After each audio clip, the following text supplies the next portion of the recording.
Hi, everybody. Welcome to the Screening Room podcast for our special Oscars edition episode. Today, it's going to be me and my co host, Evan. What's up, everyone? Buckle in because this is going to be a longer one. Yeah. And today, we're going over our Oscar predictions for the 2025 Oscars. That's right. So the Oscars in real time are happening in 4 hours. So I'm really hoping that we can get this out before then. Even if not, I think it'll be cool to kind of document our our predictions. So we have a bunch of categories lined up here. We have actor in a leading role, actor in a supporting role, actress in a leading role, actress in a supporting role, best animated feature film, best cinematography, best costume design, best directing, best film editing, best makeup and hairstyling, best music original score, best writing for adapted and original screenplay, best visual effects, best sound, best production design, and of course, best picture. So we're going to go through those. We're going to talk about some of the nominations, or the nominees, I should say. Full disclosure, there are going to be some movies that neither of us have seen, or maybe only one of us has seen. So that's in no way like a diss towards those movies we haven't seen. It's just we haven't gotten around to it yet, and maybe this will actually kind of push us to check some of those out. Also, if we mispronounce any names, whether that be titles or people, we do apologize. We are going to try our best, but yeah. With that all being said, let's kick it off. If you got nothing else you want to say. I'm all set. All right, cool. So we're going to start out with actor in a leading role. So we have Timothy Chalamet for Marty Supreme, Leonardo DiCaprio, One Battle After Another, Ethan Hawke, Blue Moon, Michael B. Jordan, Sinners, and Wagner Moura for The Secret Agent. Personally, I've seen all of these except for The Blue Moon, actually. And I know Mike has seen Sinners, so I think just kick it off talking about Michael B. Jordan, and then I'll kind of chime in on some of the other people, and we'll go from there. Any thoughts about Sinners, I guess?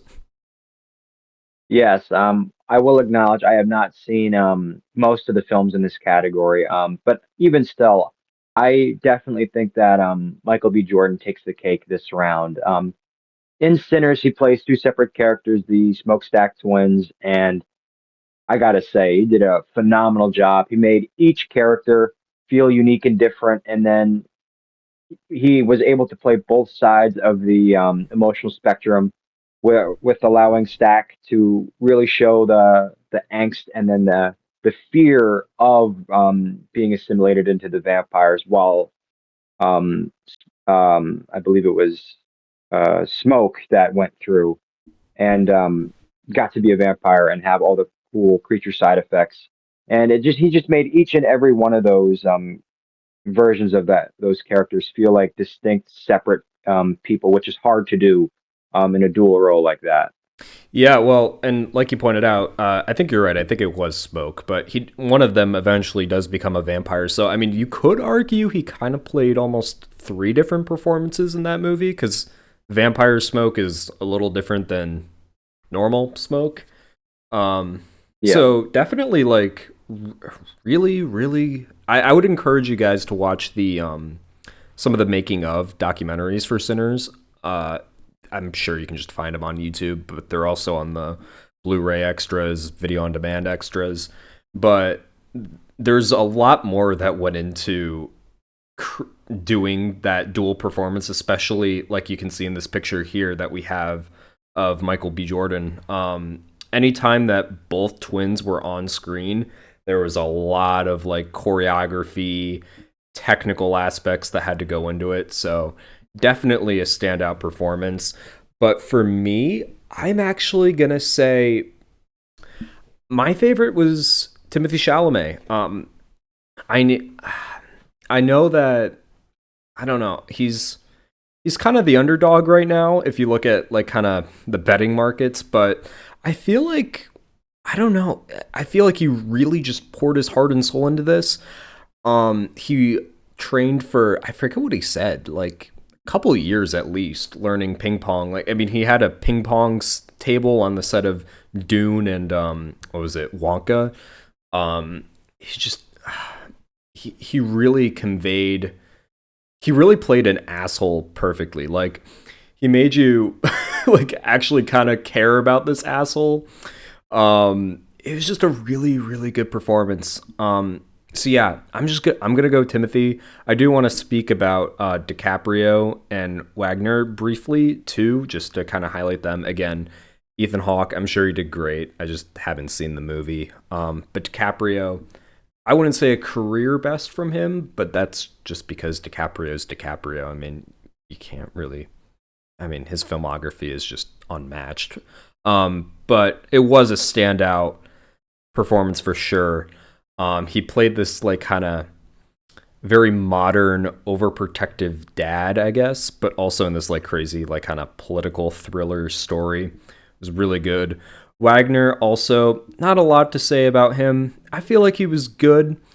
I really particularly liked how my problem with The Secret Agent, which we'll get into in a bit, was that the movie you you had to have a lot of like background knowledge on Brazilian history, which I just don't have. And that's no fault of the movie, but it was just a lot of like I guess acting choices I didn't really resonate with me because I didn't necessarily understand the context. But he definitely did do a good job. I just think for me overall, Timothy was my favorite. Um, yeah. Do you have anything else you want to say before we move on to what is it, actor in a supporting role? Yeah, no, that I pretty much said everything I wanted to say.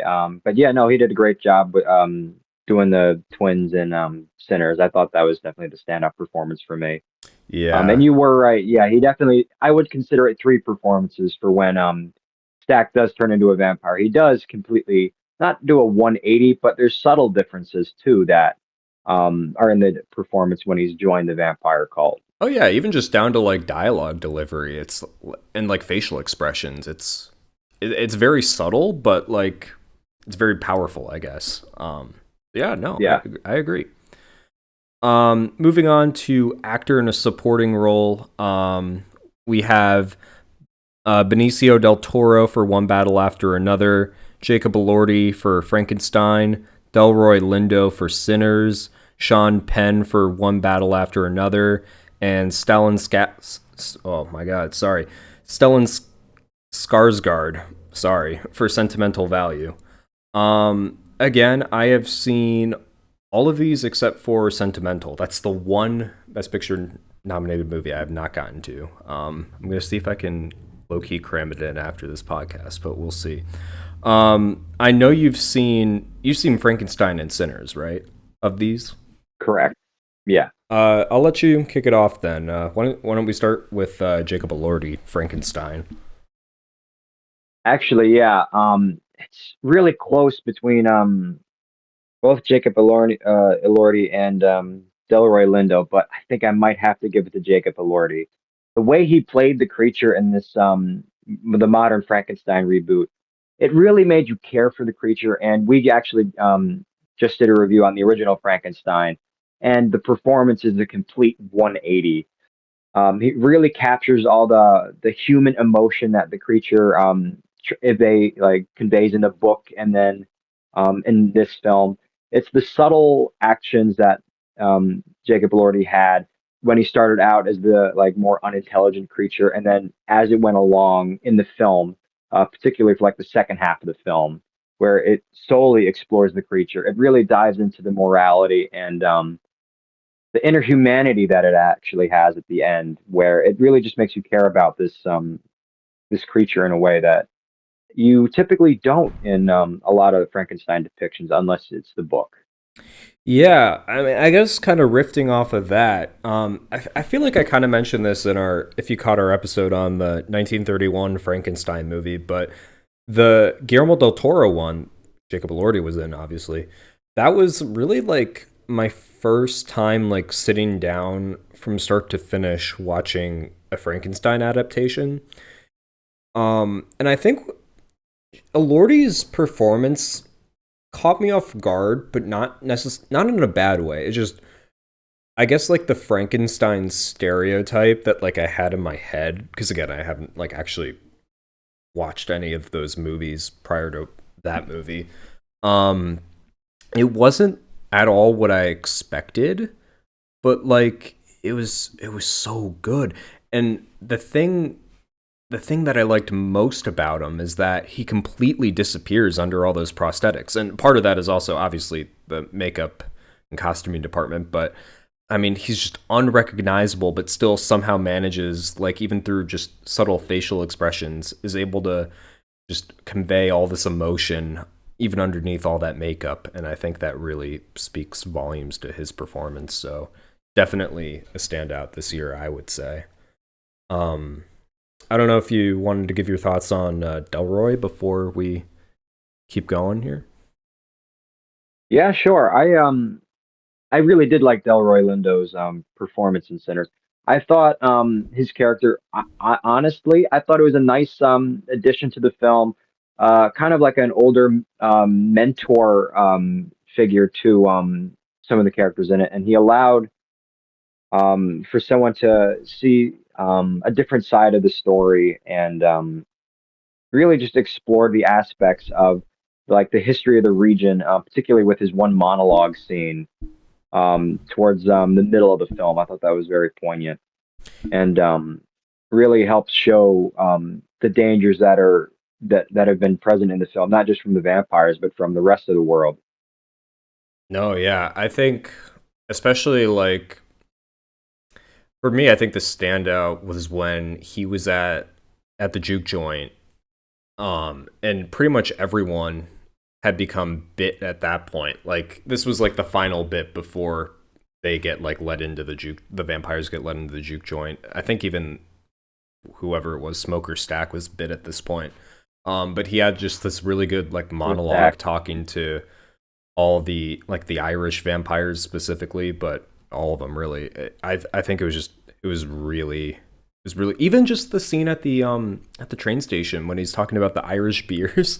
It's just like it's so he has such good like comedic timing.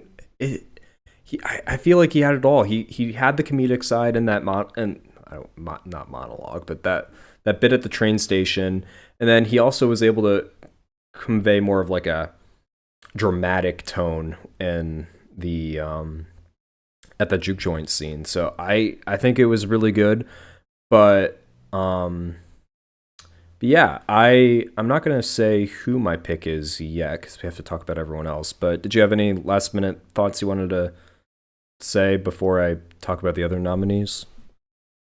no, that about sums it up for me. All right.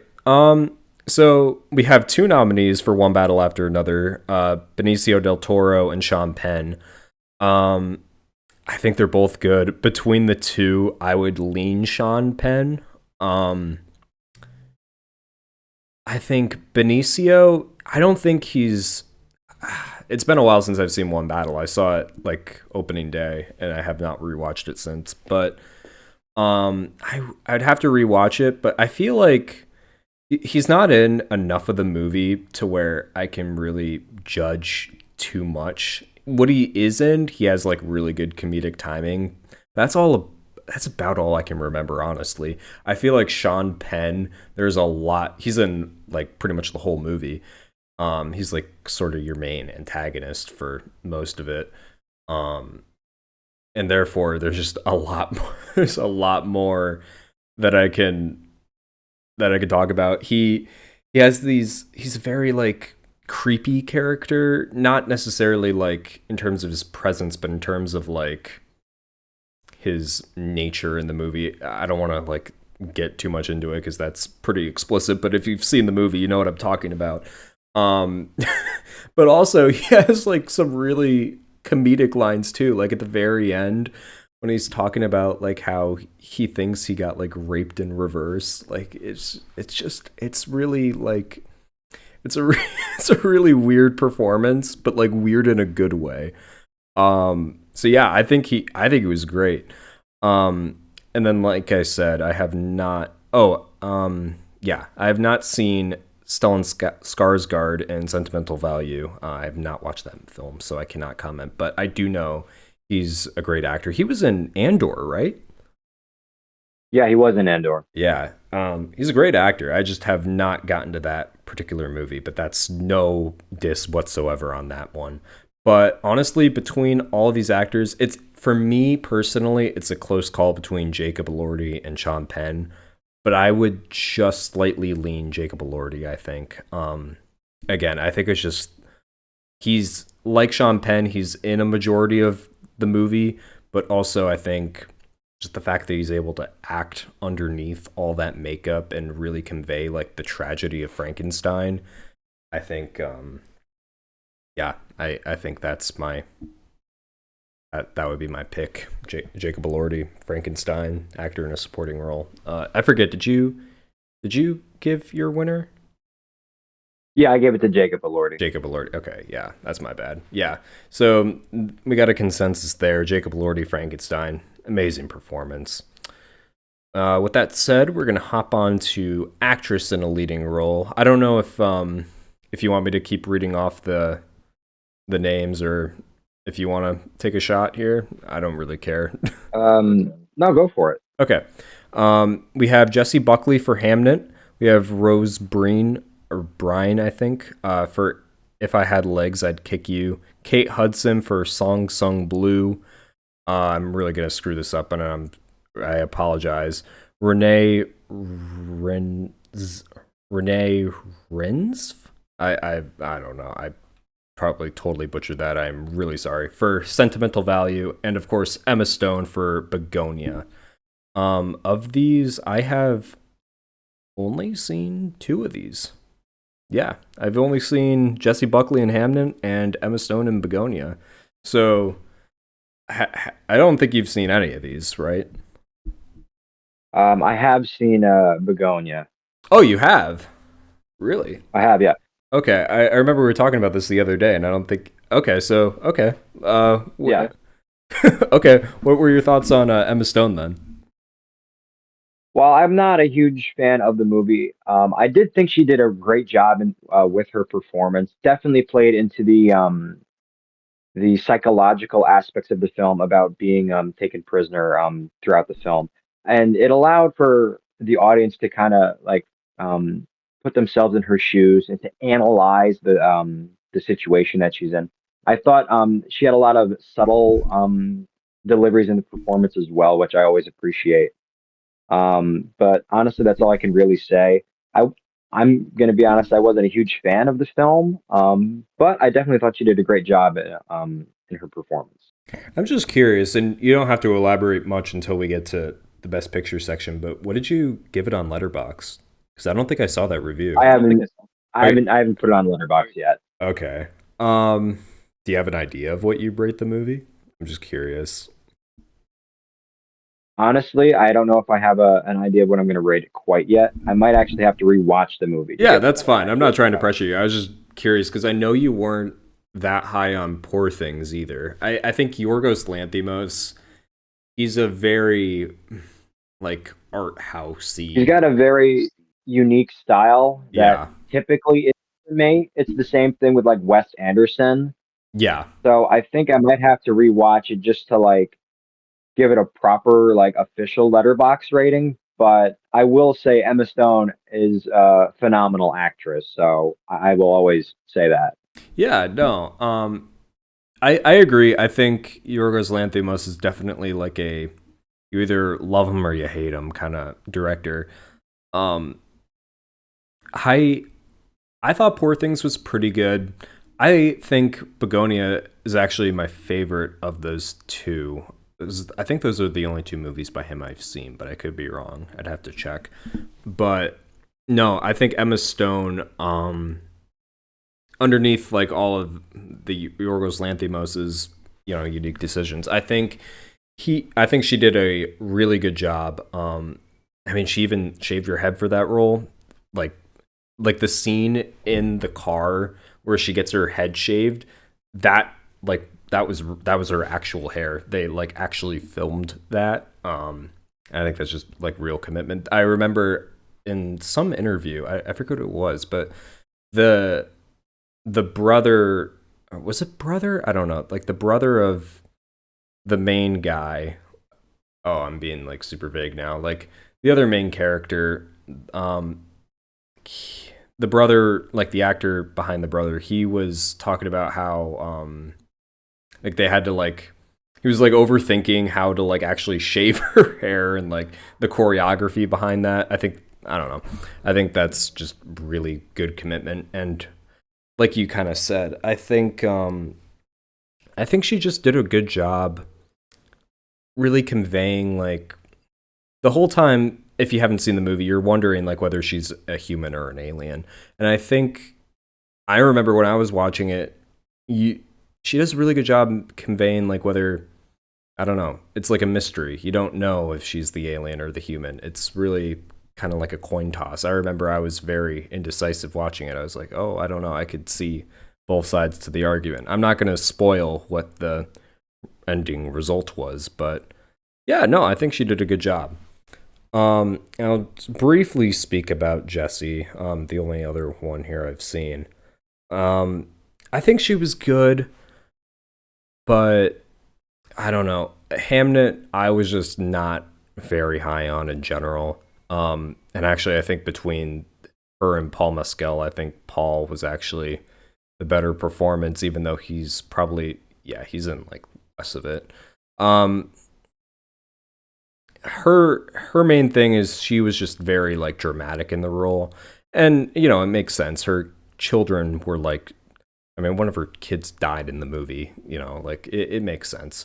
But I don't know. I just never. And this isn't really a knock on her per se. It's more just the movie she was in, which obviously impacts the performance. I just wasn't as into the movie in general.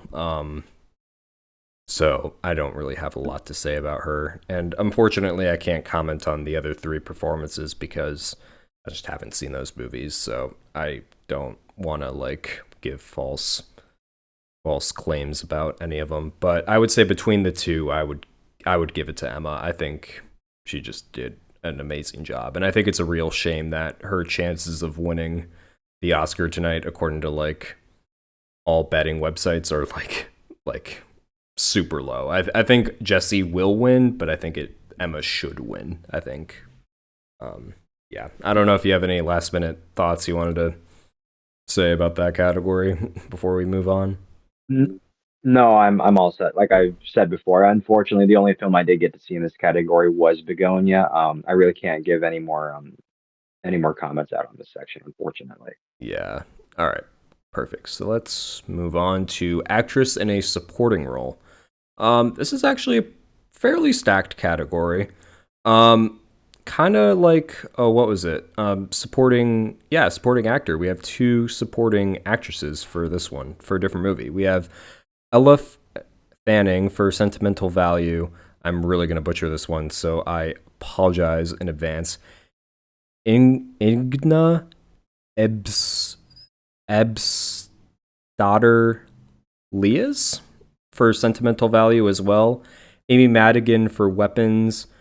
Wumi Wasku for Sinners, and Tayana Taylor for One Battle After Another. Um, of these, I've seen Weapons, Sinners, and One Battle. I cannot comment on Sentimental Value. So, um, I know you've seen Sinner. Have you seen Weapons? I have not gotten a chance to see Weapons or One Battle yet. I desperately want to watch both of them. I just have not gotten a chance to yet. I think you'd like Weapons, actually. Yeah, but I'll briefly comment on Amy Madigan and Tiana Taylor, and then we can both talk about Sinners. I think Amy Madigan, Sinners, or oh my god, I'm getting it all messed up. Weapons went in a very different direction than what I expected. Um, and I don't necessarily want to spoil it in case you guys haven't seen it because I think it is very much like a like a shock value performance. Um, but she plays this really menacing character. I mean, obviously you can tell from that frame she does not look menacing, but Like, especially later on in the film, she gets like really creepy, and I think she does a really good job. And unfortunately, I don't know, she might win, but I feel like the Oscars have historically kind of ignored horror movies. And I feel like if they're gonna pay attention to a horror movie, it's gonna be Sinners. Um, so I doubt that she'll win. I mean, now watch her win, and that would be great because again, she was great. But yeah, it was a very like creepy, menacing performance, but it was really good. As for Tiana Taylor for One Battle, she's barely in the movie, like only in like the beginning, really. But what she is in, she does a phenomenal job. And actually, she I think she is my pick for this category. She's Okay. really phenomenal in that movie. She doesn't have a lot of screen time to work with, but her chemistry with DiCaprio is great. Her chemistry with Sean Penn is great. Um, Even though that scene is really kind of disturbing, but she does a really good job. So yeah, I'm gonna give my personal vote to her. I'll quickly talk about Sinners, and then I'll let you comment because I know that you'd have something to say about that. I think, and again, I'm sorry for pronouncing this wrong. Think Woomy. Um, I think she did a really good job, especially when she was. For me, the standout scene was when she was explaining to everyone how to like kill the vampires, like with the wood and the garlic. I think that was really Yeah, good when she was trying to get that one shopkeeper to like shut up when they were threatening like her kid. I think that was like a really good dramatic scene. Um, but other I thought, than speaking of oh the no, go dramatic on. scenes, I thought it was great when she first confronted the, vampirized version of cornbread when he tried to like get invited into the house. I Yeah, thought that was a very tense scene, and her acting in that was great. And to build off what you were saying earlier, usually in like horror movies, whenever they get to the like, explanation scene, sometimes it can be a little bit like cliche, or it can feel a little bit forced, but I felt that in the context of the film and the way she delivered her lines and the explanation for the vampires, it definitely felt a lot more interesting, and it stood out a little bit more than the typical explanation for vampire lore, especially when she brought in the other potential creature that they were discussing earlier, how it could have been a Hank. I'm not quite familiar with that yeah, me neither. uh, creature as much, but I thought that it offered an interesting variety too, and it made the vampire lore stand out a little bit more in the context of the film. Yeah, Plus, no, her scene towards the finale, while she really didn't say a lot, I felt that it was very it really added to the emotion of the final couple scenes. I'm not going to say anything just to make sure that there's no spoilers because I highly recommend this film. But I think she did a great job with that, and she really stood out in this role, both not with just, like the dialogue and her delivery and timing, but with the subtle nuances of the film. So I'm gonna have to give this one to her. yeah, I agree, and I just have one more thing to say, kind of riffing off what you said, because I think you made a good point. I think she really is like a strong point of like the emotional core of this movie of Sinners. Um, so yeah, no, I would not be at all mad if she took the Oscar. I don't know. I just really liked Yana Taylor, but no, Yeah, you made some really good points, and I think yeah, yeah. she is a really She did have good great chemistry with Michael B. Jordan in this too. I thought that was a great pairing for this film. right, and with both versions of him too. Yeah, no, she With did. both versions of Michael B. Jordan. Yeah, no, she did absolutely amazing. So props to her for sure. And I guess in a few hours we'll see who wins that.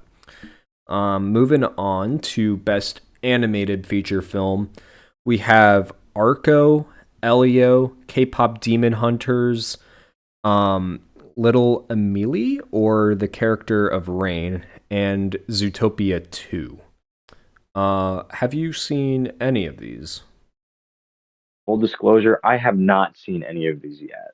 Okay, I'm not gonna lie, none of them were like 5 out of 5 movies for me, but well, we'll get to it. So I've seen Elio, K-pop, and Zootopia too.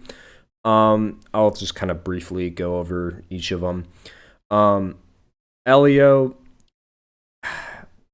it's a step in the right direction for Pixar in terms of like original filmmaking, but I think especially compared to their latest film Hoppers, it didn't stick the landing as well. And I hate to say that about original Pixar films, but it just didn't. I think Hoppers was infinitely better.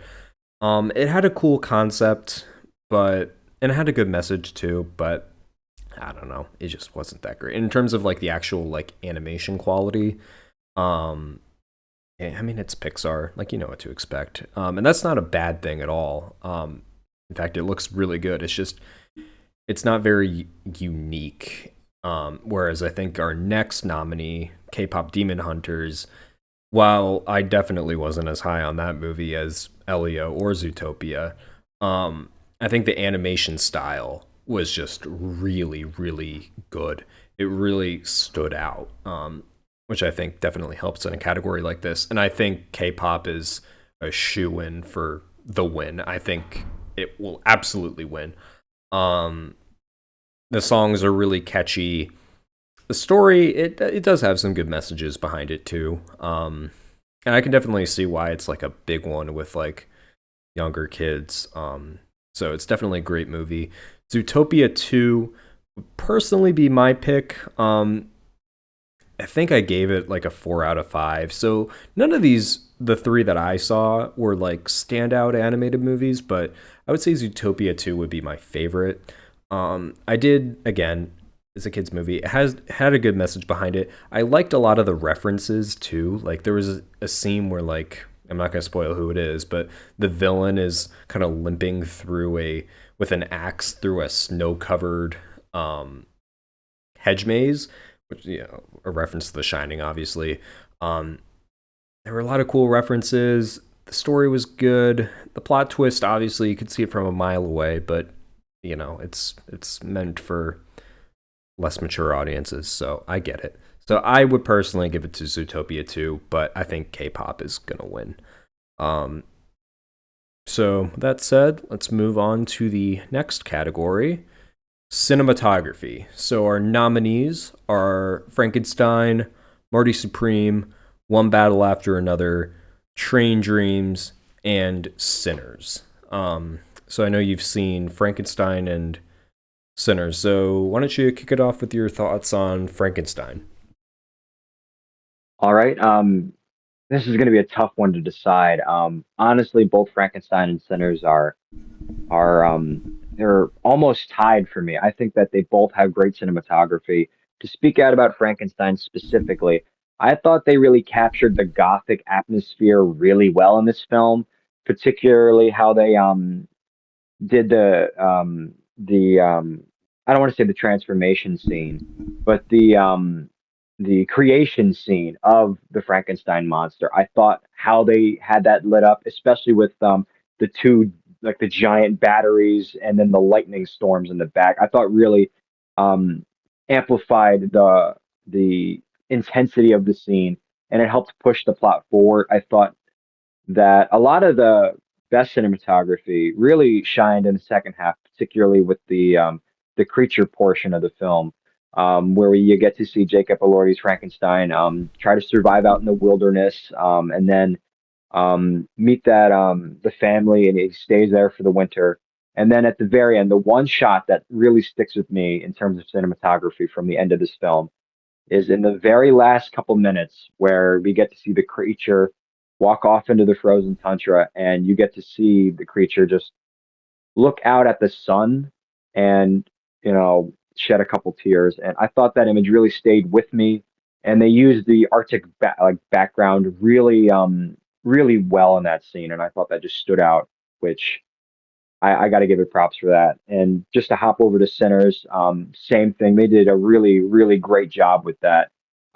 They had awesome cinematography in the music scene where you got to see the past, present, and the potential future versions of music.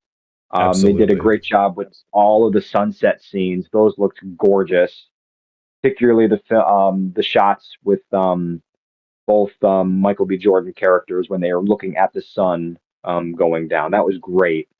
Um, so it's going to be a tough one for me. I might have to. Ooh, I might have to go Sinners on this one, but Frankenstein's a real close second. Yeah, so I'll kind of briefly go over these. I have more to say about Sinners, but I'll get into why that is when I get to it. But I'll just go from left to right. Frankenstein, I like everything you said. You're absolutely right. I feel like it's very visually distinct from the rest of these movies, but in a good way. I think that's having a unique storytelling visual style is a good thing. And it's a real shame that like most people, including myself, because I didn't theater near me wasn't playing it, were forced to watch this on Netflix. It's a real tragedy, honestly. That's the real tragedy of this movie. But yeah, I would love to get the chance to see this on the big screen. Because you're right, I think the transformation scene was also the standout. Like especially with like the rain pouring down, the lights from all the like gadgets and stuff that he had. Um, yeah, that was a real standout. But also anything in the Arctic, like with the boat, that was good. Yeah, really good movie. You made a lot of good points. I don't want to really tread over that. So, Marty Supreme, that was another good one. I forget if this one was shot on film or not. I feel like it was. I feel like it was 35 millimeter, but I could be wrong about that.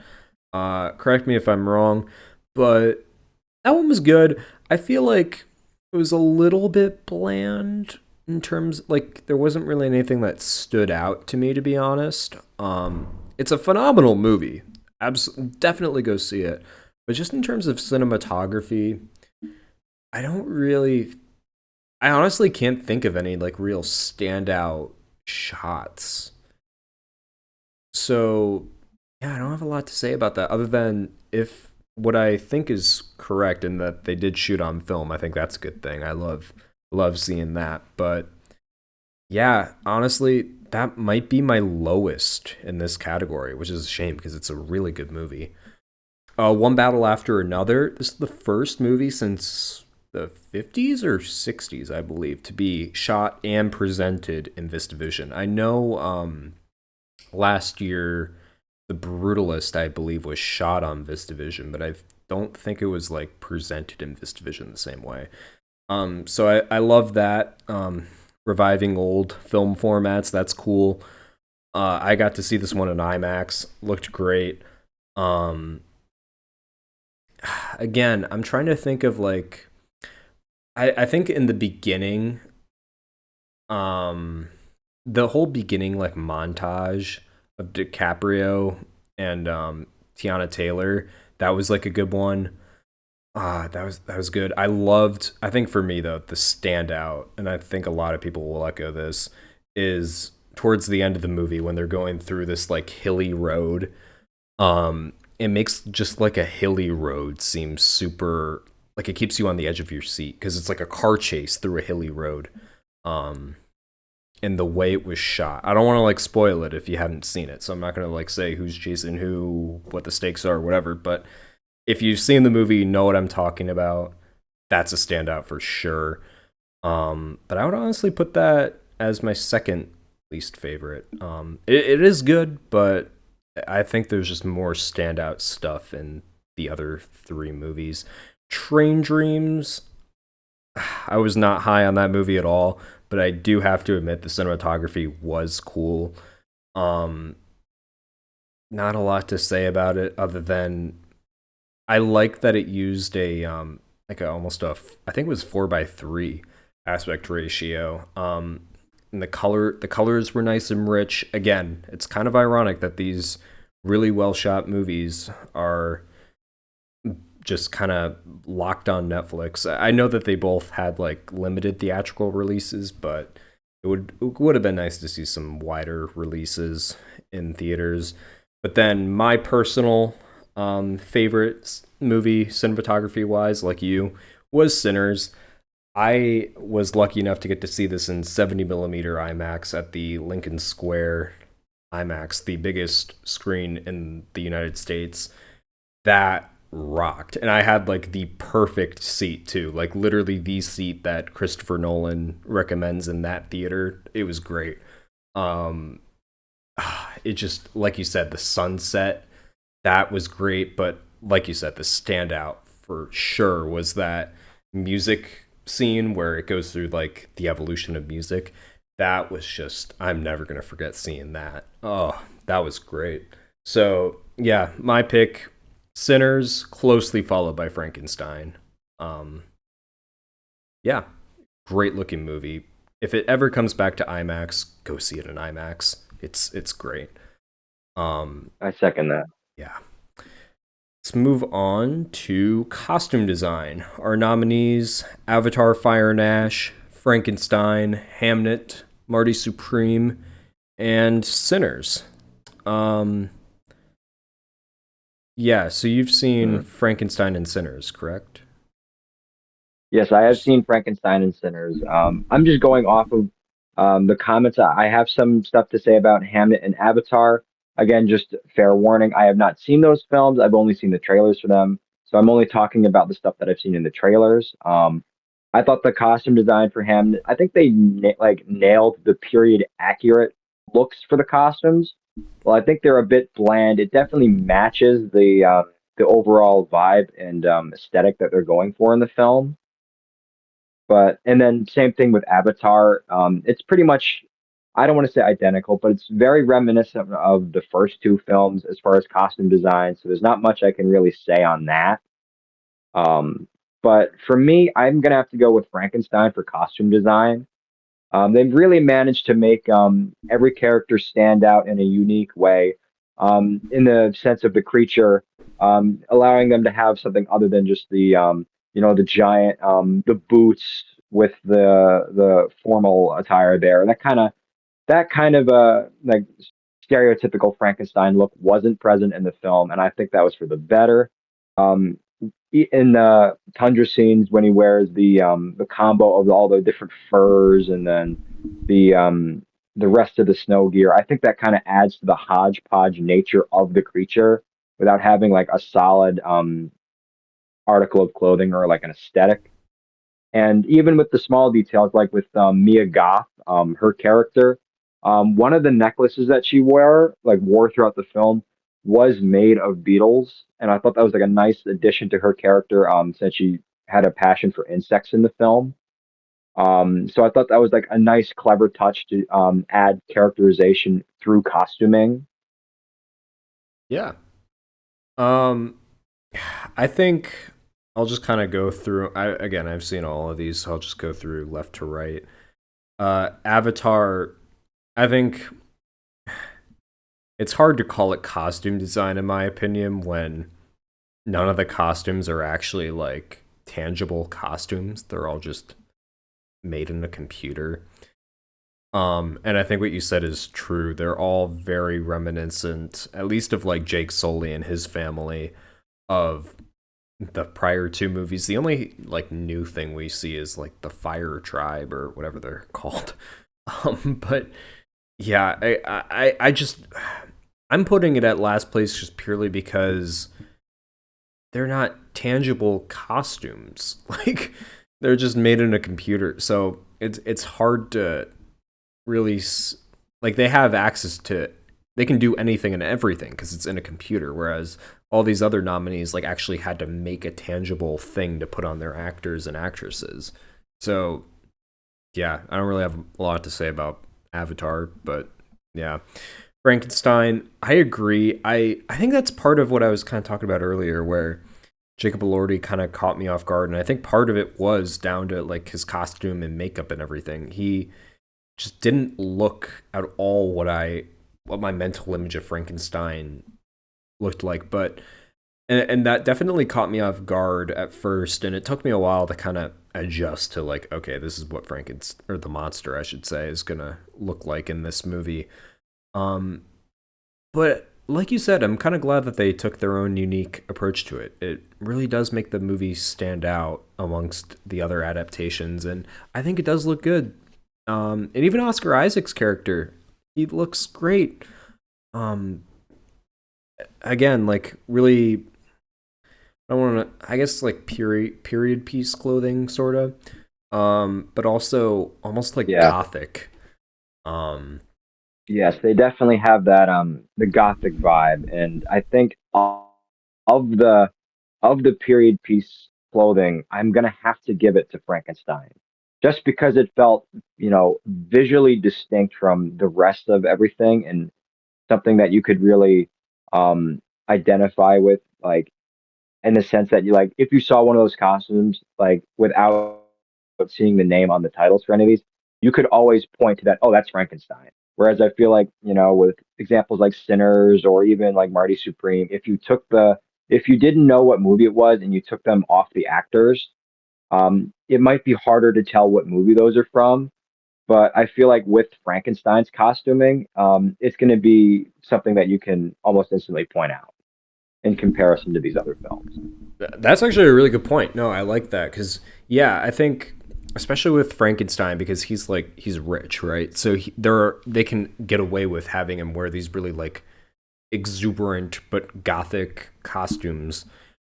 And everyone else like they just even down to the creature, his like really like bulky furry coat that you can kind of see in the poster there. It's very Yeah. visually distinct. And it makes sense within that narrative. So, yeah, no, they did a great job. I'll briefly talk about Hamden. I don't really have a whole lot to say about that one. Again, it's really just down to making period accurate costumes, which they did a good job. But beyond that, I don't really have a whole lot to say. The only like kind of standout stuff for me was like Paul Mescal when they were actually like performing Hamlet at the very end of the film, and he has like all the white face paint and everything. Like that looked pretty good, but I mean overall it was just period accurate clothing. At least that's what I interpreted. So I don't have a whole lot to say about that. Same with Marty Supreme and Sinners. Honestly, they were great. They did a good job making everything accurate, but it just I don't know. There wasn't anything visually distinct. The only thing I can say about Sinners is that I like how there were Smoke and Stack had like a very similar like wardrobe design, I guess. I don't know if that's the right word, but like there were also subtle Yeah. differences, like even just down to one had like more of a red flare, one had more of a blue. And I feel like that also kind of helped identify each character as their own.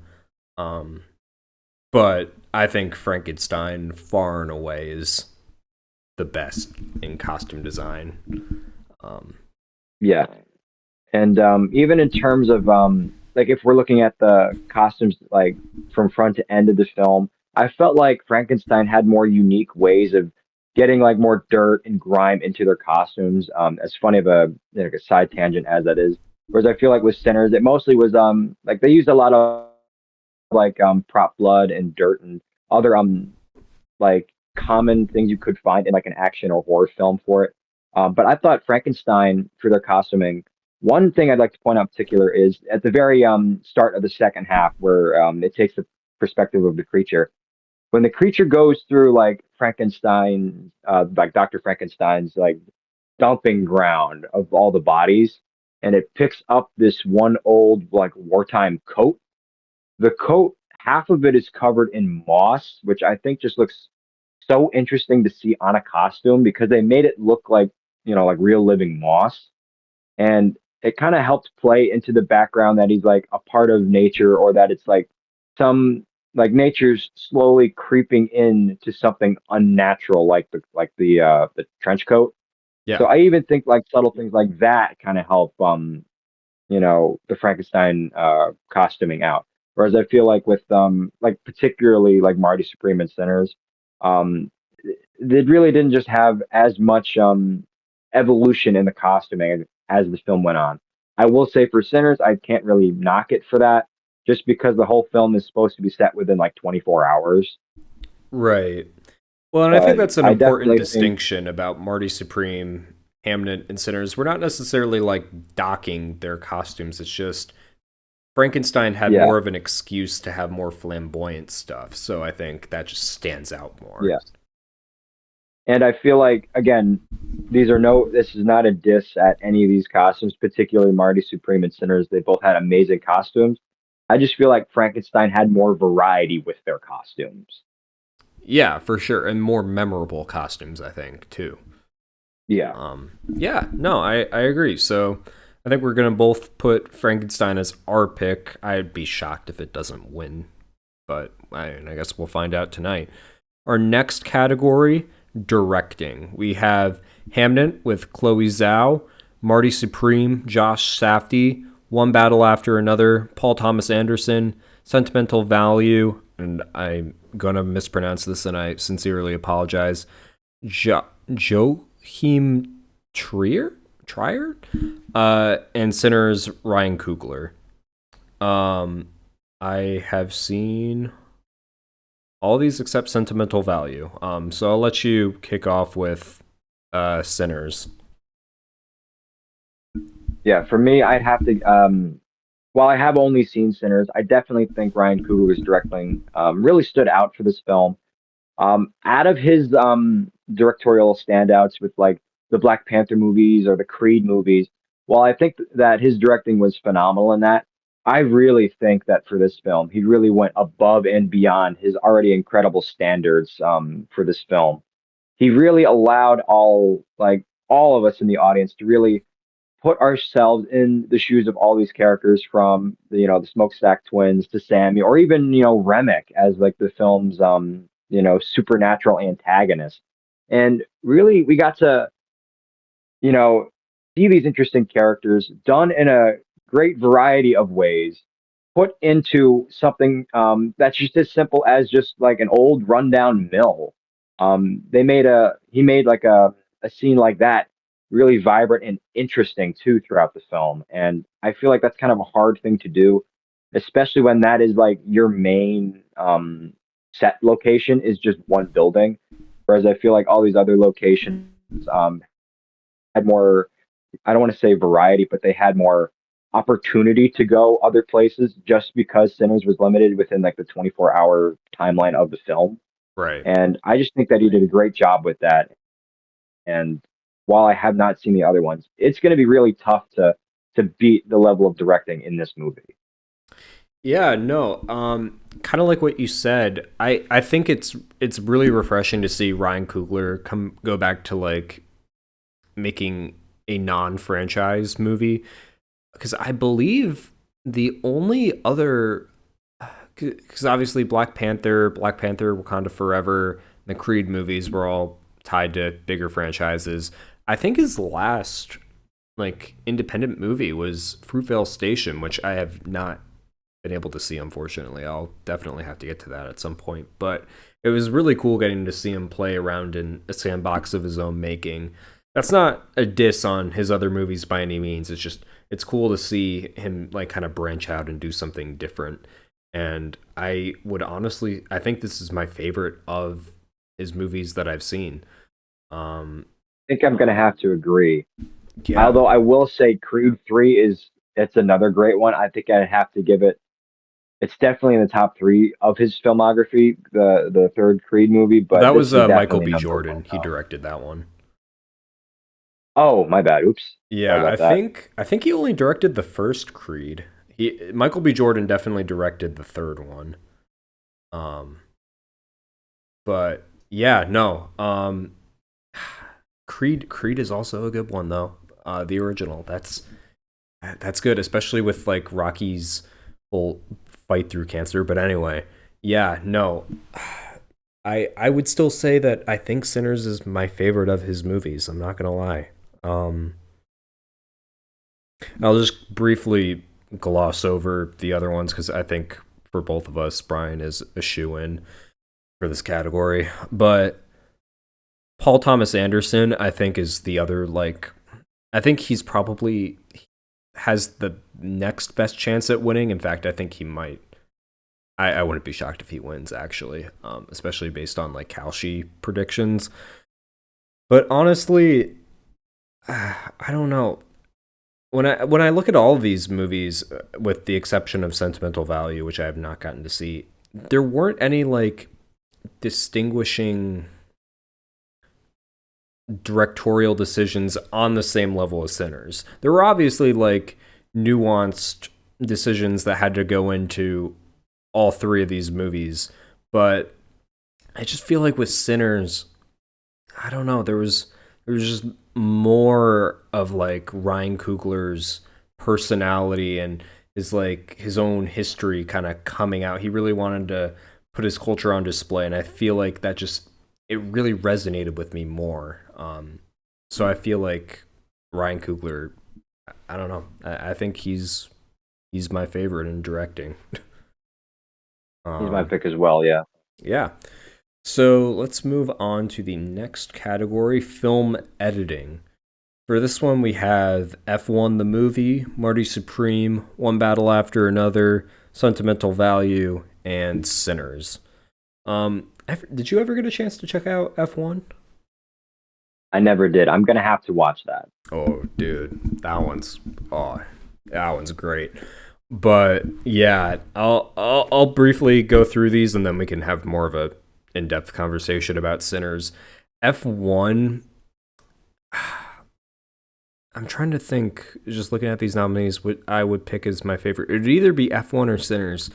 F1 is just my main thing is the cutting between the different camera angles on the cars while they're doing like these races for real. Like they actually like it's Joseph Kaczynski, the guy who directed Top Gun Maverick. You know they're gonna go all out with making you feel immersed in those cars, and I feel like they just did such a good job making you feel immersed in those cars. Everything from, I mean, I guess sound wouldn't really count for this category, but like the sound design was great. But more specifically, like the cutting between different angles, the panning, um, it was really good. And I would honestly, just for that reason alone, just for the immersion, I would almost give this to F1. Marty Supreme, again, I don't know. I don't feel like I don't feel like there was really any standout editing decisions that really like stood out to me.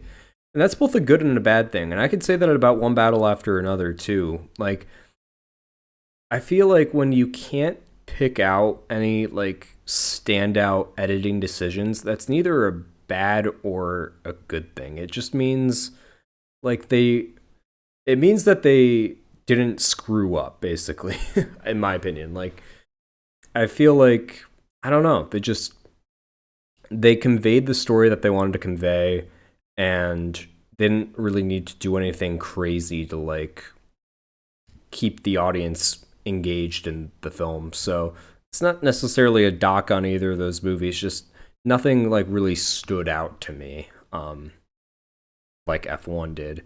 But I'll let you give your thoughts on Sinners before I kind of chime in on that.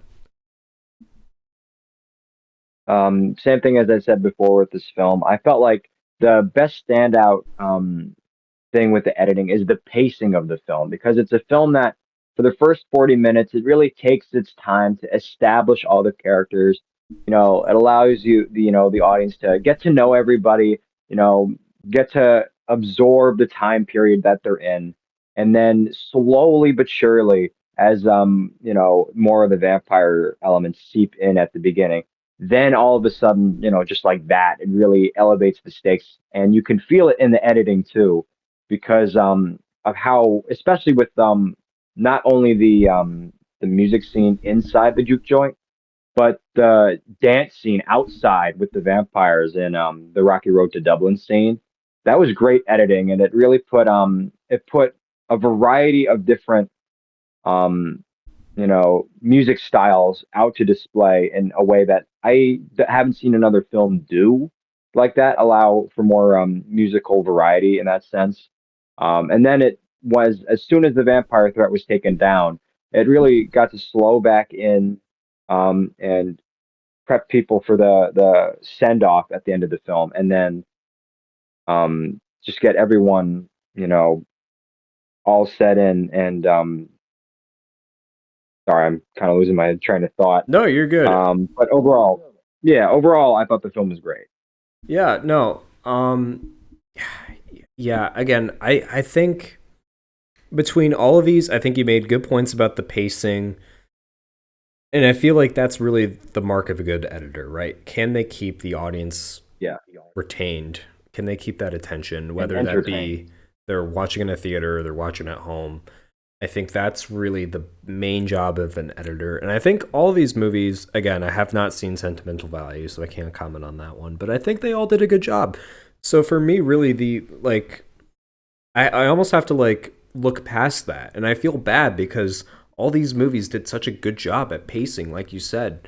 But for me, I need to look for something beyond that to choose like a clear winner. And for me, that's just F1 because of how immersive the car scenes were, the racing scenes, how they cut to like different angles and those, I don't know if cockpit's the right word, but like the driver seat of the car and to exterior shots of the car on the track. So for me, I'm gonna go Sinners. Or oh my god, I'm gonna go F1. But Sinners was also really good. As were all of these, I think. But yeah, for me, I'm just looking for that like extra standout thing, and for me, that's F1. So I'm gonna give it F1, and it sounds like you're leaning Sinners. So I think those are probably going to be the two runner ups in this category. I think One Battle might also get in there because there's just a lot of I don't know. It seems to be a big crowd pleaser. So or a crowd favorite, I should say, a fan favorite. So I don't know. We'll see what happens. But our next category, makeup and hairstyling, we have Frankenstein. I'm gonna butcher this. Kokuo, Sinners, The Smashing Machine, and The Ugly Stepsister. Of these, I've only seen three of these. I've only seen Frankenstein, Sinners, and Smashing Machine. But let's just start with your thoughts on Frankenstein and go from there. In my personal opinion, out of this category, I definitely think that Frankenstein takes the cake on this one. Absolutely. Just for the creature design alone, it really played into the fact that the creature is made up of really different people, and you can see the different cuts and graphs that Oscar Isaac's Frankenstein had made when assembling the creature. It really feels like you're looking at like an old model of like the human muscular system, which I think is an interesting look for Frankenstein. The Frankenstein monster, Yeah, it's like something you'd and see in I think that biology class. exactly, and it really hones in for this film. I feel like another thing too, with the hairstyling aspect of this, giving the creature long hair was something I didn't expect for this film, and I think it kind of helps, again, portray that the creature is kind of, not only growing in the sense that it shows that with the passage of time and the more knowledge the creature has, but it shows that it's kind of unkempt and unruly, but at the same time, it doesn't have access to the same stuff that Frankenstein the doctor has, or because of the fact that it's not necessarily a natural entity, and that kind of plays into the factor that it's something that's been kind of shunned from society. And I think that the hairstyling and then the makeup design of the actual look of the creature kind of helped take the cake for this one. Yeah, I think I couldn't have put it better myself. I mean, like you said, it obviously standout here was the creature. Um, and I feel like and again, I cannot speak for Kohuo or the Ugly Stepsister. I haven't seen either of those, so I'm just comparing to Sinners and Smashing Machine, but I feel like it's almost unfair to Frankenstein because it has more opportunities to show off more unique makeup and hairstyling that these other films just simply didn't have. And that's not a knock or diss on any of these movies. It's just I think Frankenstein did a better job showing off than these other ones did because it had more opportunities to do so. I think Sinners. I think the main thing is like when I just keep thinking of I forget his name, but like the main Irish vampire, like the main one. Remick. Yeah. Yeah. When his face gets like all distorted after they keep like bashing it. That's obviously like really good. Any of like the I mean a lot of their now that I think about it, a lot of their faces get like distorted after they become or disfigured I should say, after they become like Yeah. bitten. After they become vampires. So a lot of like the prosthetics that went into that, those looked really, really good. Um, but again, I'd leave Frankenstein. As for Smashing Machine, obviously, like the main attraction here is changing up Dwayne Johnson's face slightly. Throughout the movie, he starts with like a full head of hair, and it ends with him like being bald like normal. But even in the end bits where he's bald, he still looks. I mean, you can tell it's Dwayne Johnson, but he still looks like just different enough to where he's playing like I forget what wrestler or he's like supposed to be portraying in this movie, but he looks just different enough to where I can like separate the actor from the character. And I think that's really impressive with someone as recognizable as The Rock.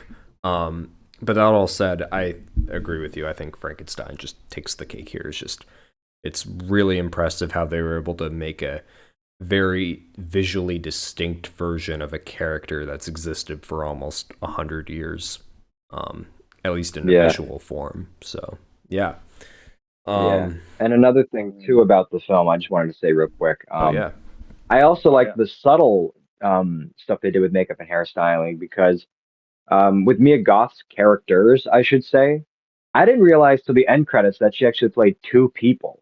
She played Elizabeth, who was like Frankenstein's like secret love interest, and then she also played Frankenstein's mother in the beginning. I didn't Oh realize that. really? I didn't know that either.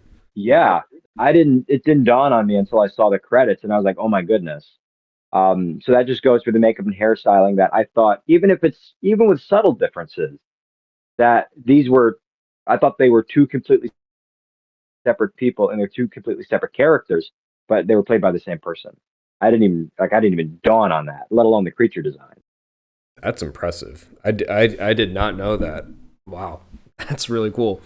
Even more props to Frankenstein then, I guess. And I think that's a good point. I think when you look at this movie, and I mean, I've said it a million times, but the main attraction is obviously Jacob Elordi's creature. And because of that, you almost overlook some of these other impressive things, like how they were able to completely disguise an actress playing two different people. I think that's just really impressive. So all the more reason to give this one to Frankenstein, I'd say. Um, with that all said, let's move on to the next category. We have music original score. The nominees are Begonia, Frankenstein, Hamnet, One Battle After Another, and Sinners. Um, I guess you actually have seen a decent portion of these, so why don't we just kick it off with Begonia and go from there? Honestly, of the three I have seen, Begonia was my least favorite. There's not much I can really say on it. Full disclosure, it's been a while since I've seen the film. But of the three, I definitely recall Sinners as being the best of those. Especially with and I know we've mentioned this scene a lot, but the musical evolution scene, I thought that was great, and I thought all the songs that were sung by the like one of the main characters, Sammy, I thought that was a very interesting way to bring blues back into the modern like cultural zeitgeist, and I thought that was really cool to see that. But as far as like Begonia, I thought they were okay. Didn't really stood out to me personally. And then same thing with the Frankenstein film. They were great. I just it didn't really stand out as much as the songs and Sinners. Yeah, no, I agree. And again, I hate doing this because I kind of said the same thing about film editing, but I hate to gloss over these movies because I've seen all of them, but I think Sinners was really the only one that like stood out to me. Of course, the legendary Ludwig Göransson composed this movie. He did Mandalorian. He's done Tenet. He's Oppenheimer, the upcoming Odyssey movie. He's done just a ton of stuff. I mean, he's just. I mean, it's hard to rival that. Um, Yeah, so again, like it's kind of the same thing I said about editing. They're almost responsible for like inadvertently keeping your attention to the movie, but it's really hard to like. I mean, I'm just looking at all these besides Sinners, and I honestly can't like think of a standout track that really resonated with me. Whereas Sinners, like you said, and I know we keep talking about the scene, but it's because it's that good.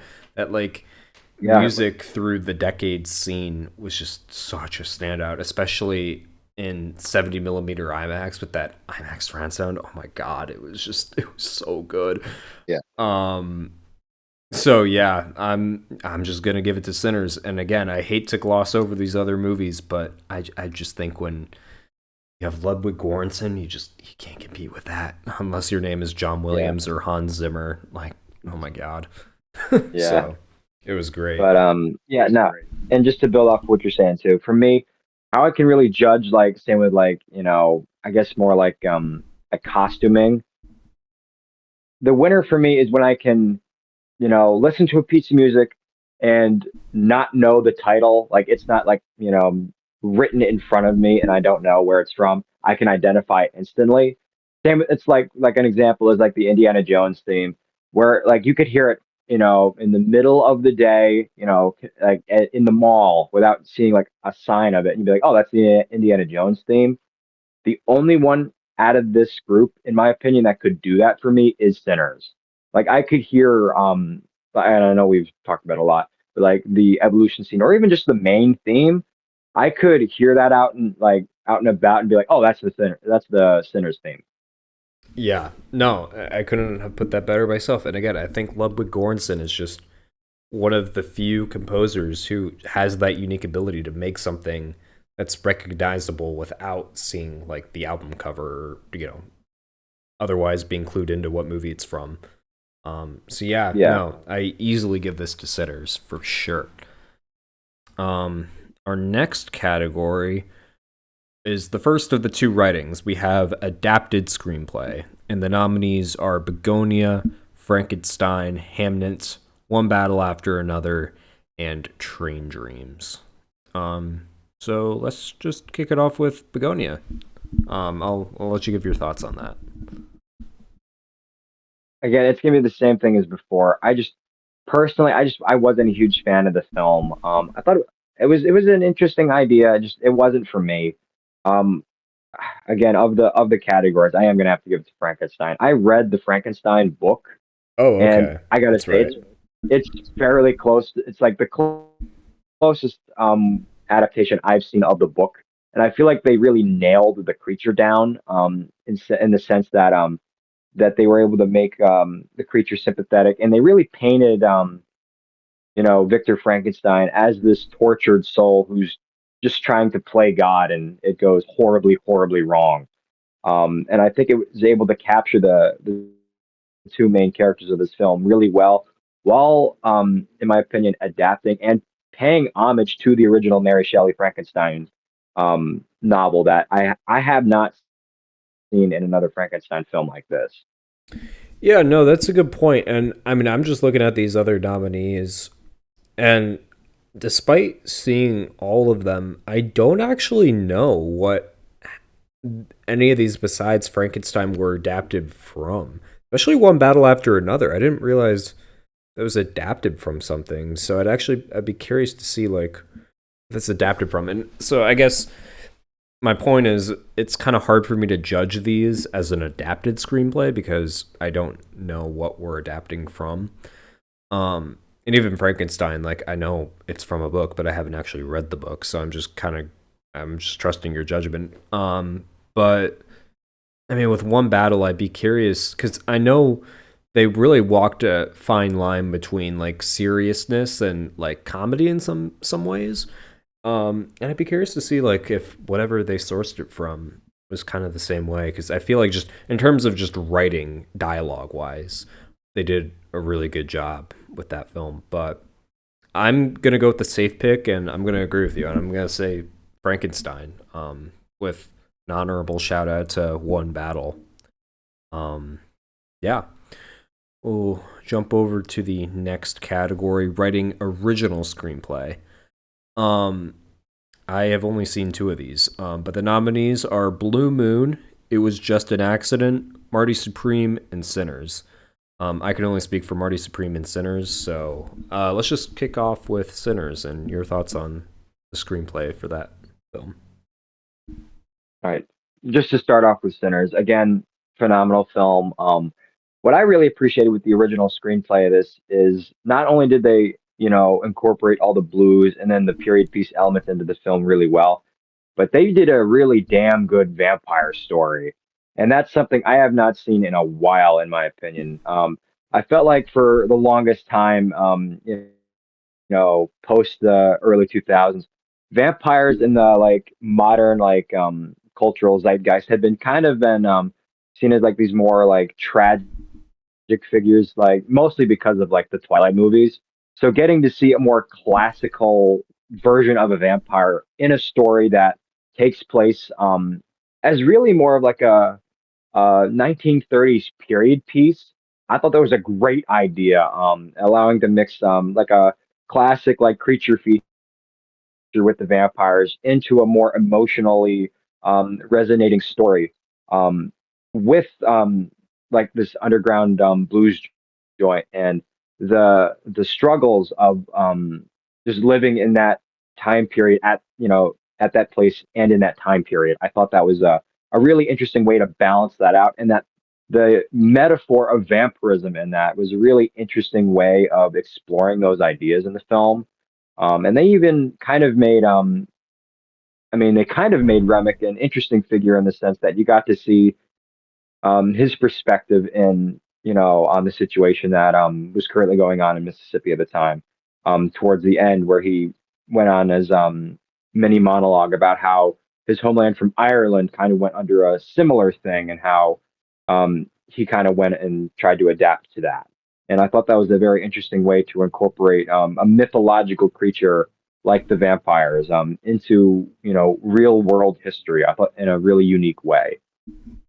Yeah, no, I agree, and I feel like I'm just dogging on Marty Supreme because I'm not really giving it anything, but it is a good movie, but it just when when the other movie in your category is Sinners, like, but It's tough. yeah, but like, because again, I mean, Marty Supreme. I'm trying to like I want to shed some like positive light on it because it really is a phenomenal movie. The screenplay is great. Again, Timothy Chalamet plays this like egotistical, arrogant asshole, just to put it bluntly. But the writing, just dialogue wise, is just so good. It really makes you almost like it makes you root for the unlikable character, which I feel like is really Yeah. hard to do. Um, and it's really well done. But again, Sinners is just that good. And what particularly resonated with what you just said with me was how again we haven't really had a like classic vampire movie, and the fact that we kind of got a classic creature feature in the modern day with such talented actors and such talented Yeah. crew, it was really well done, and it had a lot of like real world comments to make. That was great. A lot to say. Yeah, I have to give it to Sinners. Yeah. And Yeah. I liked the small details too in the vampire lore. Like I haven't seen someone do the requirement that they have to get an invite into a location. I haven't seen that done in a long, long time. So I was pleasantly surprised when that was incorporated into the film. Just because it's not that's like a part of the vampire mythos that isn't really talked about a lot anymore. So that was just like a really fascinating and cool thing to see them to adapt in this film and really like play into for the film. I thought that was a cool thing to see. Yeah, no, I agree. I didn't realize that that was ever a part of the mythos. So I remember I've watched it. I've watched it probably like 3 or 4 times in the theater. The first time I watched it, I was confused. Like I was like, why aren't they just going in the house? Like I didn't understand the whole invite them in thing because I didn't realize that was like a thing from vampire lore. It Yeah, was only on like my second, third, fourth viewing that I was like, oh, okay, I get it. But no, I mean, like you said, I'm glad that they like really took their time and like went into vampire lore and really like extracted some of these more, I don't want to say obscure, but like maybe lesser known elements of like vampires and really kind of highlighted that. I think that was just yeah, really well done. So again, I'm gonna give it to Sinners. Um, great screenplay. Let's move on to the next category here, VFX. This is a pretty stacked category. We have Avatar, yeah, The Fire Nash, F1, the movie, Jurassic World Rebirth, The Lost Bus, and Sinners. The only one here I have not seen is The Lost Bus. In fact, I didn't even know that came out last year. I thought that was a 2026 movie, but I guess not. Um, I feel like Avatar is gonna win, just me because I mean too. it is Uh, CGI. Like I yeah, mean the whole I everything you see want it is to be CG. Sinners, but it's gonna be Avatar.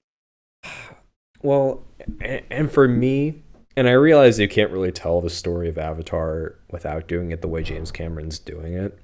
So it's not really a diss on Avatar, but for me personally, I think the best use of VFX is to enhance stuff that's done on an actual Yeah, set.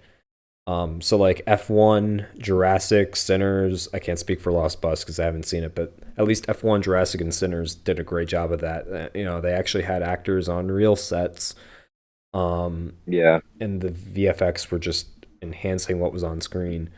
Um, so I would probably give it to. I mean, I would say a three-way coin flip between F1, Jurassic, and Sinners. I think they're all exceeding that, but I think in terms of what's gonna win, it's gonna be Avatar. Just it will be, yeah. which is unfortunate. Like in terms of, Oh no, sorry, I didn't go mean to on. cut you No, off. you're good.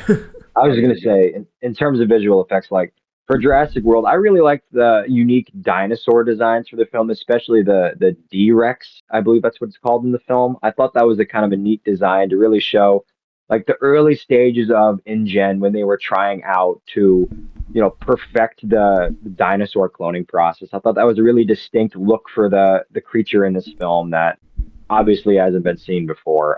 But it also kind of played into more grotesque and I guess, the horror vibes of the Jurassic Park franchise that isn't really as explored in the other movies visually.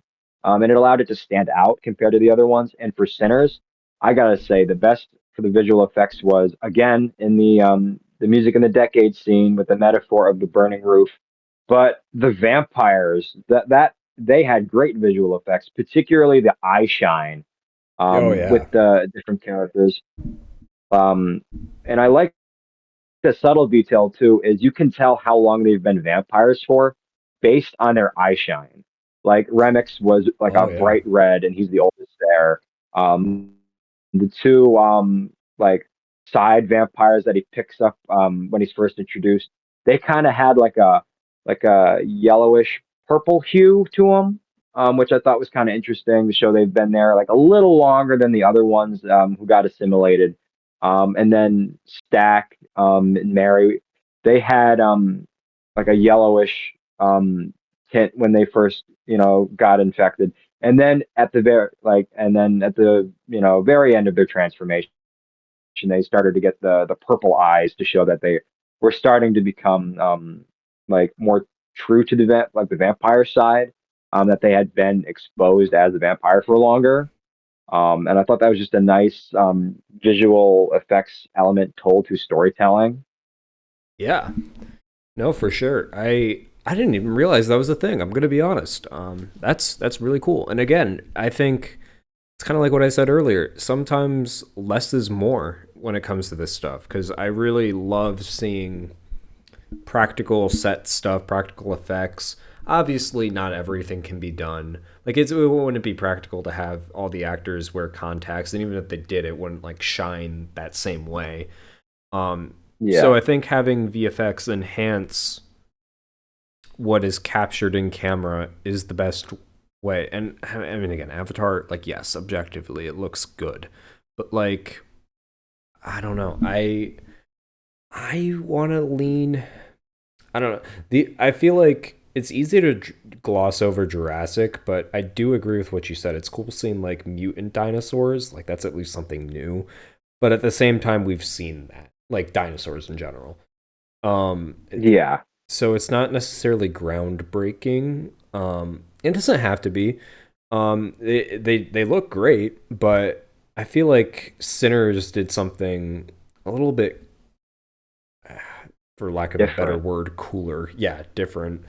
Um, Yes, yeah, and they also, and I don't know the full extent to how this worked, but I know Michael B. Jordan had like a motion capture thing, like a rig on him to like, and again, I don't know specifically what it was that used was for. I believe it was used for the double shots when they tried to have both of the twins on screen. They did it to capture like the small details in Michael B. Jordan's face, so that way when both of them were on screen, in like a close up or even like an establishing, they could either do the split screen option or they could have the face digitally imposed on another like stand-in actor Oh, to cool. do all those like the acting, for the one of the Michael B. Jordan characters, whichever one they ended up doing for the day. Right. So I thought that was kind of a nice thing because you can like barely, or I like in some scenes you don't even notice it. Oh, I never Um, noticed. Yeah, that's what's so good about it. Like, Really good. So I just think with the subtle details, I really appreciated more in the visual effects category as to something like Avatar, where the whole thing is visual effects. And while it looks great, but we've seen we've seen the look of Avatar since the late 2000s. I So was I gonna don't say feel like we've it's been on ran out of Pandora since 2009. Like, yeah. And then same with Jurassic Park. We've seen these type of creatures before, not necessarily the mutant dinosaurs, but we know what these are. And I feel like for Sinners, it's a lot more subtle and a lot more distinct in terms of visual effects. I agree. So I think we'll both give it to Sinners. Again, Yep. phenomenal subtle use. What can I say? Next category, sound design. F1 the movie, Frankenstein, One Battle After Another, Sinners, and I'm gonna butcher this, Surat are the nominees. I'm just gonna briefly go over all of them. I think for me, it's a toss up between Sinners and F1. I think Sinners, for me, the standout, again, that music scene, just the sound mixing in general was great. If you saw it in IMAX or I believe it got a Dolby mix. I know the 4K Blu-ray has a Dolby Atmos track, so I would assume it was released in Dolby Cinema. I mean, that music scene would have sounded phenomenal. It sounded great in IMAX, but I think F1 had more impressive sound design because there was just, I mean, obviously, you have car racing Yeah. scenes, Formula One. So I'm leaning F1. Frankenstein, I just, it had good moments, like especially, I mean, it would have been nice to see it in a theater, so it was like more emphasized. But I mean, I know it had some really Yeah. good like bass moments whenever the creature was like pushing the ship in the ice, or during the like what would you call it, like the creation scene when Oscar Isaac is like creating Yeah. the monster, like giving life to it. That was good. I have not seen Surat, so I cannot comment on that. But I I would have say no Sinners idea. has some good sound moments, but I think F1 is the more sound impressive sounding movie consistently throughout its runtime. So I'm going to give it to F1. But I'll let you give I'm your gonna, thoughts on the yeah. nominees. Oh no, you pretty much hit the nail right on the head. Just from the very limited exposure I've had to F1, I've gotten to see the trailers. I just haven't had a chance to see it in theaters. Yeah, no, the car scenes are phenomenal. All the racing stuff, it really immerses you as if you are, in that driver's seat. And Sinners, I liked what they did with Sinners. Again, especially with the scenes we have mentioned before, but I definitely think in terms of sound design, I'm gonna have to give it to F1 with, again, just because of the limited exposure. And I already am like, just because I have this limited exposure and I've enjoyed what I've seen, and I can compare it to Sinners in the sense that those are two very different films, but I still think I'm gonna have to give it to F1, even though I have not seen as much of it as I would like to. Yeah, no, I got to see F1 at an early IMAX screening. It's yeah, again. No shame to the other nominees, but I think F1 is just consistently the best. So I don't have much more to say about it than that. Next category, production design. The nominees: Frankenstein, Hamnet, Marty Supreme, One Battle After Another, and Sinners are up. I'll also just kind of briefly go through it. I think with Sinners, kind of like what we mentioned, it's limited to a 24-hour period, so there's not as much like sets to show off. Most of it just takes place in the juke joint or that Yeah, little town that they briefly show. One yeah, battle, I don't know. There wasn't really a whole lot that stood out to me. I'm not gonna lie. Um, that's not a diss necessarily. It's just I feel like with Sinners, the juke joint stands out more because we spent more time in it. Whereas One Battle After Another, I mean, it's kind of in the title. It kind of implies it. We're constantly ping ponging all around the place, so we get to see a lot of like interesting stuff. But I don't really remember any of the sets being particularly noteworthy. Speaking of ping ponging, Marty Supreme, it was pretty cool. I especially liked the final ping pong tournament in Japan.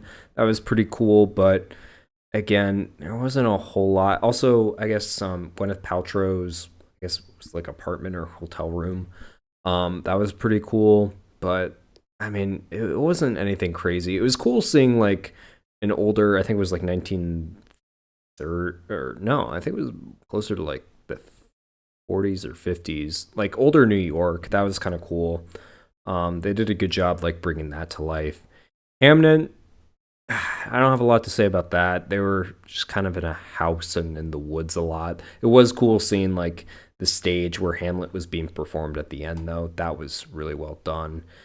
Frankenstein, which is my pick, I think. Just same a lot here. of like, it kind of reminded me of like a Tim Burton movie. A lot of like impressive It gothic. really did, yeah. Or even like in some aspects, I guess although this is more creature design, but like a Sam Raimi look to it in the sense that it's more like gothic and horror Yeah. related. Like it's got like a Tim Burton production with like a Sam Raimi flair a little bit. Oh yeah. Um yeah. And I think the best example of the production design for this has got to be Dr. Frankenstein's lab. That place is Absolutely. it's phenomenal. It screams like gothic architecture, and it really like stands out in comparison to the rest of these. And even if it's something like even in the lecture scene he has where he presents his findings to the jury of his peers, I thought that was a unique set design, and it really helped motivate the story. Even with his like proto lab in the beginning, when he's approached by Christoph Waltz's character, that was a very interesting design. Same for the Frankenstein Manor at the very beginning. I will say this movie does have the benefit of being like a sprawling epic, so it's allowed to do and have these more like grandiose designs in comparison to something like Sinners or Marty Supreme. But I definitely think the production design of this film just, stands out in comparison. Yeah, no. I mean, I think for me, I like what you said, and you're right. I really couldn't have put it better. I just think I like that. I like the artistic flair to the set designs because it's not necessarily trying to be like 100% realistic in all. Like, I Yeah, don't it's trying to know. be exaggerated. Yeah, like it really reminds me of like Tim Burton's, like any Tim Burton movie really, but like his Gotham Yeah. City for example, like it like kind of Oh yeah. exaggerated architecture, specifically in Frankenstein's like lab, like you said. Um, and I think that just really kind of stands out um over the rest of the nominees. So I'm gonna give it to Frankenstein personally. Yeah. Um, Next category, our final one, Best Picture. Our nominees: Begonia, Frankenstein, Marty Supreme, Secret Agent, Sinners, F1, Hamnet, One Battle After Another, Sentimental Value, and Train Dreams. Um, I'm guessing I know what you're gonna pick, and I am going to pick the same thing. I've seen all of these except for Sentimental Value. I don't feel like there's a lot that needs to be said about these that hasn't already been said just because we've gone through all the categories meticulously.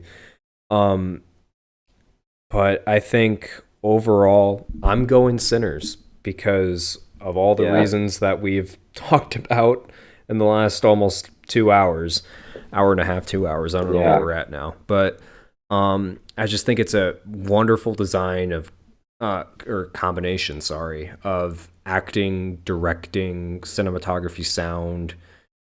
It's just, it really is like such a unique movie. Like, just, I'm looking at the other nine nominees, um, sort of factor in sentimental value because I can't really speak about that one. I haven't seen it, but it really just stands out among the rest as just something really unique. And I'm a sucker for like sort of old creature features, kind of like you said. I like the kind of charm to Yeah. that. So it's like a cool modern blockbuster style of that. So I'm gonna go Sinners. But if you had any Yeah. thoughts you wanted to say about any of the nominees uh, before you give Well, your for pick, me, yeah. yeah. Well, for me, this is actually closer than I initially thought. I really liked both Frankenstein and Sinners. Um, Similar to you, I am also a huge fan of all the creature features, and I think that both of these were fantastic adaptations of not just like the classic monster, but of a monster that's been around for ages, not just in film, but through stories and in so many different regions. But I think I'm gonna have to give this one to Sinners though. Um, Again, for all the reasons we listed in like the past, like over almost hour and a half. This is truly a phenomenal film, and I highly recommend it to anyone who's even on the fence about watching this film. Watch it. Just trust us on this one. This is well worth it. It's Same with Frankenstein, but I'm gonna have to go with Sinners for this one. Yeah, no. And Sinners also has the advantage if you have not seen it yet. I think every single at-home version of it, whether that be like HBO Max, video on demand, Blu-ray, 4K Blu-ray, I think they all have the expanded 16 by 9 IMAX aspect ratio. It's not the full 143 to 1 that you would get in like a 70 millimeter IMAX, but you do get like the general IMAX expanded aspect ratio. So it really is like extra immersive. It does have Dolby Atmos on it, I believe, if you've got the speaker set up for that. Um, but yeah, I mean, even just technical aspects aside, it's just so good. And it really transcends the kind of horror creature feature genre, and it has like a lot of deeper messages kind of hidden in there that I just think it Yeah, really stands out amongst these others. And I mean, this was a great year for films. I know you weren't as high on Begonia, but I think it was pretty good. I'm not the biggest Yorgos Lanthimos fan, but I I think I gave it a 4 out of 5. I still enjoyed it. Frankenstein, I definitely need to revisit because I had to watch it on my phone because it was a long story, but I had to watch it on my phone. I would have loved to see it on literally anything bigger than that. But it's still a phenomenal movie in its own right. Marty Supreme, a great movie. I feel like it's almost been overlooked in some of these other categories just because it's been nominated next to Sinners. But it's just a phenomenal movie in its own right. Secret Agent, I don't have a lot to say about that one. Again, it references a lot of history in Brazil that I just wasn't familiar with, so I don't have a lot to say about that. Just because I'm not familiar with it. Not a doc against the movie. I just can't. I don't want to comment on it because I just don't know the backstory necessarily. F1, I feel like is without a doubt the big like blockbuster of these 10.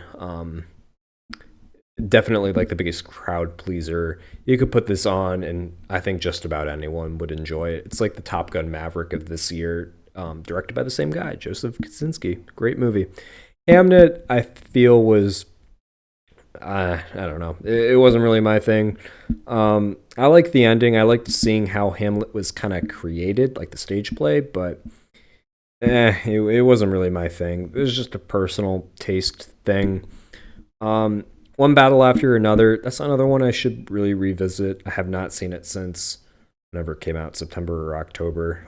I watched it once in theaters, but it was still a pretty good movie. Really elevated by DiCaprio in particular. I think it was great, and Sean Penn. But yeah, definitely a good one. Train Dreams. I'm gonna be honest. I didn't fuck with it. It just wasn't my thing. Beautiful cinematography, but other than that, I couldn't get into it. I'm gonna be honest. But I think head and shoulders above the rest. I think Sinners is just it's just easily my opinion best picture. So it'll be interesting to see what happens tonight. I know kind of the crowd favorite right now is actually One Battle. That one has a much higher like more people backing it on Kalshi, so I'd be curious to see what actually wins. But I'm hoping for a Sinners win. We'll see what happens. I don't know if you had any final thoughts you wanted to say before we close it on up here. No, I'm all set. And one thing I do want to say though is again, full disclosure for this episode, Evan had prepared the slideshow for everyone, so credit where credit is due. Thank you for that, Evan. Oh yeah, thanks. And as far as the films go, I think you hit it on the head pretty well. I still think that again, while I have had, only seen a limited number of the nominees for Best Picture, of the three I have seen, I am gonna have to go with Sinners. It's just a breathtaking movie that I think um, really, really stands out in comparison to all the other nominees.